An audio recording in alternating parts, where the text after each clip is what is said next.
At last. Welcome, Neo. As you no doubt have guessed, I am Morpheus. It's an honor to meet you. No. The honor is mine. Please, come, sit down.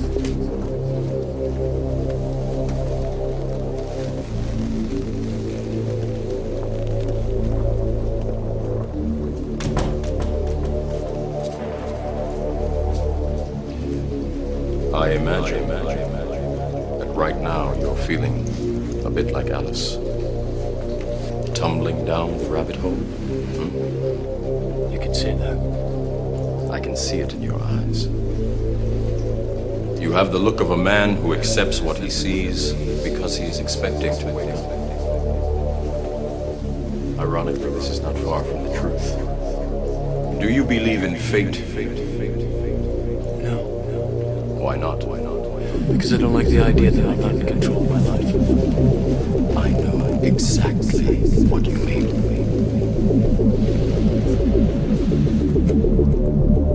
Let me tell you why you're here.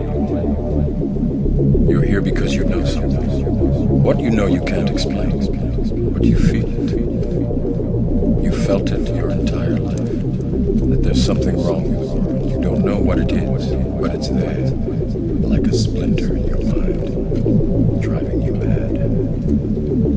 It is this feeling that has brought you to me. Do you know what I'm talking about? The Matrix. Do you want to know what it is? The Matrix is everywhere. It is all around us. Even now, in this very room, you can see it when you look out your window, or when you turn on your television. You can feel it when you go to work, when you go to church, when you pay your taxes. It is the world that has been pulled over your eyes to blind you from the truth. What truth? That you are a slave, Neo. Like everyone else, you were born into bondage, born into a prison that you cannot smell or taste. A prison for your mind.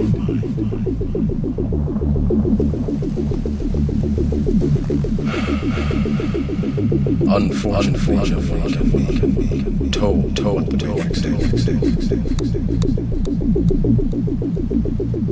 You have to see it for yourself.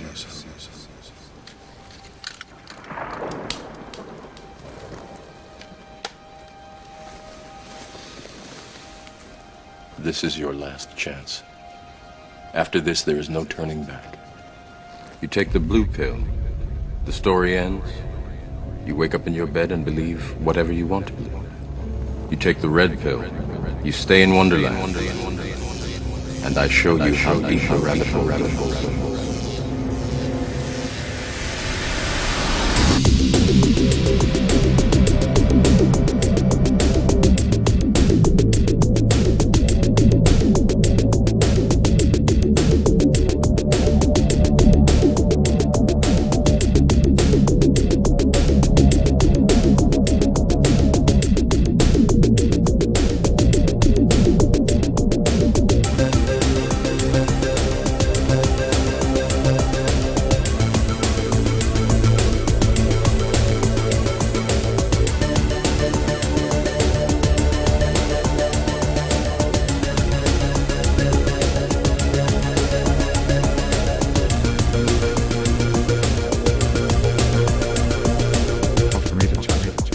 Everybody must choose. It's like Morpheus says in The Matrix, going back to that again.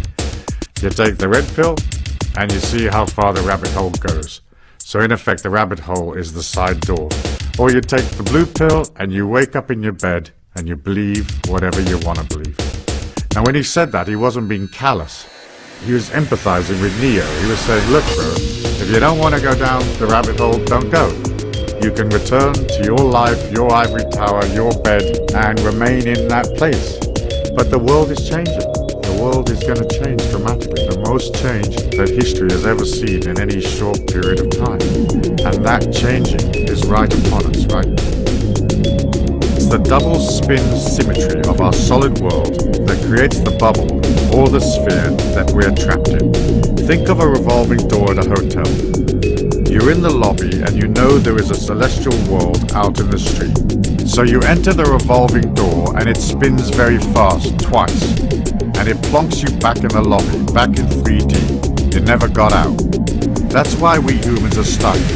The only way out is not trying to force your way out through the revolving door. Instead, you have to go sideways and walk through the wall beside the door. Meanwhile, loads of unseen guards are in the lobby, making sure you don't try getting out or even think about it. How we did it was using the morph as a lens. A pal and I traveled through the Shadowlands for 3.5 years. It's like watching a movie on a screen, except you're watching the screen on the one hand, and you're in the film at the same time. That is the dual nature of these trans-dimensional worlds. Well, moving through, we discovered the secrets of the inner and outer matrix of control. It's quite technical, so I'll keep it as simple as possible.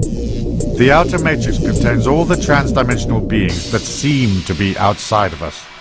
I use the word seem because all of reality is outside of you and inside of you at the same time. It's the duality once again. This is because your perception of reality is only an electrical impulse in your brain.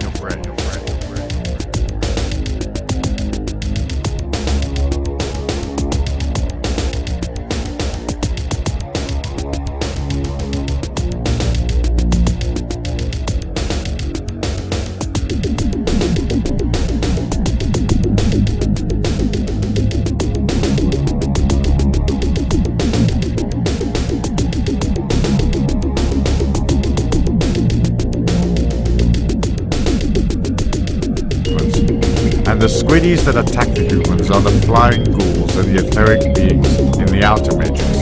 And Mr. Smith and his agents, devoid of warmth, are the discarnate beings of the inner matrix. They are programs inside the inner matrix. The beings of the inner matrix are inside the human mind, so they can morph into anyone, just as Mr. Smith can in the film. When they see your insecurity come up from within you as a wave pattern, and if that is seen to frighten you, then they come flying in seconds to strike you emotionally and push you toward rack and ruin. Initially, Jung described the collective unconscious, and so he said that humanity was linked by archetypal symbols, so we all understand mother, father, life, death, joy, happiness, morning, night. These are things that are common to all humanity. But what he didn't understand was that this collective unconscious is actually a place. It's a dimension that is just as real as our physical dimension. And that is through this hidden door that I'm talking about. It's a place. In that place, there's an alternative you, a mirror you, that looks exactly and precisely the way you look. And that mirror you contains all your feelings and the memories in your subconscious.